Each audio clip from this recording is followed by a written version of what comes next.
तो hello everyone and welcome to SSC railway express.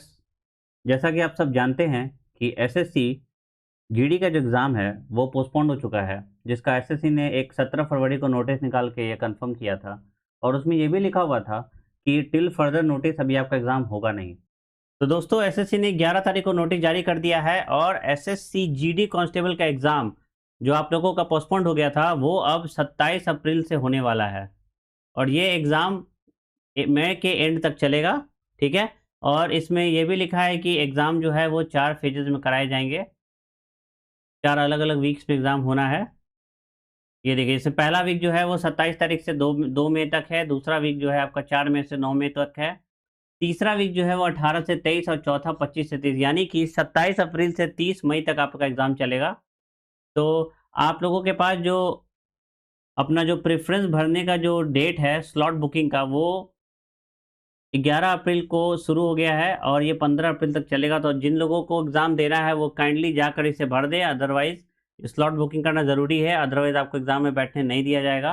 अब ऐसे में अभी हाल ही में आए एक आरटीआई रिप्लाई के थ्रू हमें मालूम चला है कि इस बार कांस्टेबल जीडी का जो एग्ज़ाम होने वाला है उसमें लगभग 49 लाख बच्चों ने फॉर्म भरा है। आप इमेजिन कर सकते हो 49-50 लाख कितनी बड़ी नंबर होती है। फॉर्म काफ़ी ज़्यादा बढ़ा चुका है। इससे ये मानना बिल्कुल ही जायज़ है कि इस बार जो कॉम्पिटिशन का लेवल होगा वो काफ़ी हाई होगा। वहीं अगर वैकेंसी की बात करें, तो इस बार मात्र 25,487 वैकेंसी हैं सारे कैटेगरी में मिला के, मेल और फीमेल को। तो आप इमेजिन कर सकते हो कि 25,000 वैकेंसी और लगभग 50 लाख फॉर्म भरा चुका है, तो सिलेक्शन परसेंटेज कितना कम है। अब ऐसे में आप किसी भी सब्जेक्ट को, किसी भी क्वेश्चन को हल्के में नहीं ले सकते हो। आपको इस वक़्त अगले 15-17 दिनों तक ऐसी प्रैक्टिस करनी पड़ेगी, इस तरह से प्रैक्टिस करनी पड़ेगी कि आप इस कॉम्पिटिशन में काफ़ी आगे निकल जाओ बाकी बच्चों से। क्योंकि एवरेज रहने और अबव एवरेज वाले का भी सिलेक्शन नहीं होना है। सिलेक्शन उसी का होगा जो अबव एवरेज से थोड़ा-सा ऊपर हो जाता है। उसका नाम इस लिस्ट में डेफ़िनेटली आपको देखने को मिलेगा। तो अगर सिलेबस की बात करें, तो इस बार जो 80 क्वेश्चन्स आते हैं, उसमें से लगभग ये 20 क्वेश्चन रीज़निंग के और 20 क्वेश्चन मैथ, यानी कि आधा पेपर 50% ऑफ द पेपर जो है, वो मैथ्स और रीज़निंग का ही होता है। तो इस बार आपका अगर पेपर पड़ रहा है, एसएससी जीडी ही अगर आपका टारगेट है, तो आप मैथ्स और रीज़निंग को आप छोड़ नहीं सकते हैं। क्योंकि एक सवाल आपको लिस्ट में भी रख सकता है और लिस्ट से बाहर भी कर सकता है।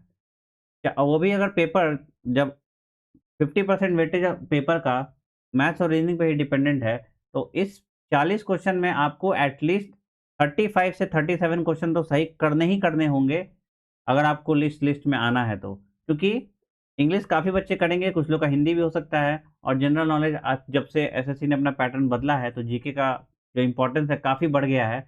तो काफ़ी बच्चे जीके में स्कोर करते हैं, अब करने भी लगे हैं। इस बार एसएससी सीजीएल मेंस में ही आप देख सकते हैं।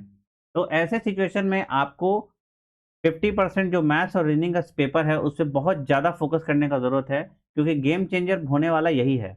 अगर मैथ्स थोड़ी-सी भी टफ़ आ जाती है, थोड़ा-सा भी कैलकुलेटिव आ जाएगा, तो पूरा पेपर का सिनेरियो बदल जाएगा। तो इसी बात को मैं ध्यान में रखते हुए, मैं आप लोगों के लिए लाया हूँ 15 दिनों का एसएससी जीडी का सीरीज़, जिसमें मैं मैथ्स और रीजनिंग के 20 बेहतरीन बेस्ट पीवाईक्यू कराऊँगा, जो मैंने पिछले 4 सालों में एनालिसिस करके निकाला है। और मैं ये गारंटी के साथ कह सकता हूँ कि ये सारे सवाल इतने महत्वपूर्ण हैं कि उन्हें आपको अगले 15 से 17 दिन में करके ही जाना चाहिए। बल्कि मैं तो कहूँगा कि आप 2 बार कर लो। क्योंकि पैटर्न हमेशा एसएससी फिक्स रखती है। पैटर्न में कभी कोई चेंजेस नहीं होता है। चेंजेस होता है तो उस पैटर्न पे पूछेगा सवाल में। सवाल को थोड़ा-सा ट्रिकी करती है और सेम पैटर्न पे मल्टीपल क्वेश्चंस वो बना के हर शिफ्ट में पूछते रहती है। एसएससी का ये बहुत पुराना मतलब उसका वो रहा है, तो वो इसी तरह से काम करती है। तो आपको अगर इस बार एसएससी जीडी कांस्टेबल में सिलेक्शन लेना है, आपको अगर एक जॉब चाहिए, तो नेक्स्ट 15 दिनों तक मेरे साथ डेली प्रैक्टिस करो। 20 बेहतरीन मैथ्स और रीजनिंग के सवाल।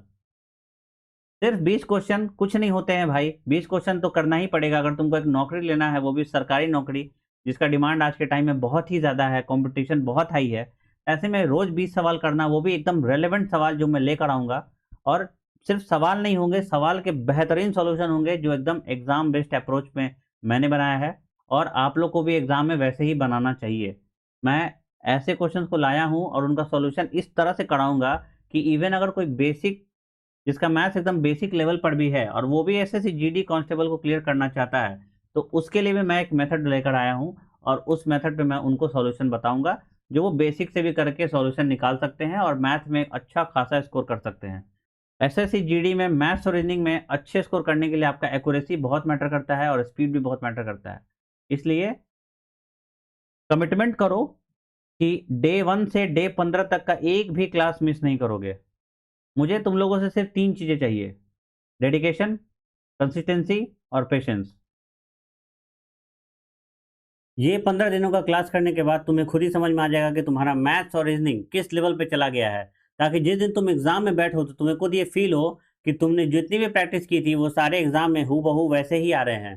तो इसी बात को ध्यान में रखते हुए हम लोग अपना 15 दिनों का सीरीज कल से स्टार्ट करेंगे। तो अगर तुम लोगों को उस सीरीज को फॉलो करना है तो मेरे चैनल को सब्सक्राइब करो और मैंने टेलीग्राम का लिंक दिया है। टेलीग्राम पे जाओ और एसएससी रेलवे एक्सप्रेस सर्च करो, वहाँ तुम्हें मेरा चैनल मिलेगा जहाँ पे लोगो लगा रहेगा, यही वाला लोगो होगा। और इस चैनल को सब्सक्राइब करके मैं जितने भी क्लासेस लूँगा उनका सारा पीडीएफ सॉल्यूशन सब मैं इसी चैनल पे डालूंगा। तो मेरे यूट्यूब चैनल को सब्सक्राइब कर लो, क्योंकि कल से अगले 15 दिनों तक नॉन स्टॉप मैथ्स और रीजनिंग का बेहतरीन सवाल आने वाला है, जिसे तुम्हें बिल्कुल भी मिस नहीं करना चाहिए अगर तुम सच में एक सिलेक्शन चाहते हो तो। 1 घंटा में कुछ नहीं होता है, लेकिन 1 घंटा तुम्हारी लाइफ का बहुत ही इंपॉर्टेंट 1 घंटा होगा। तो चलो मिलते हैं कल पहले वीडियो के साथ, तब तक के लिए जय हिंद।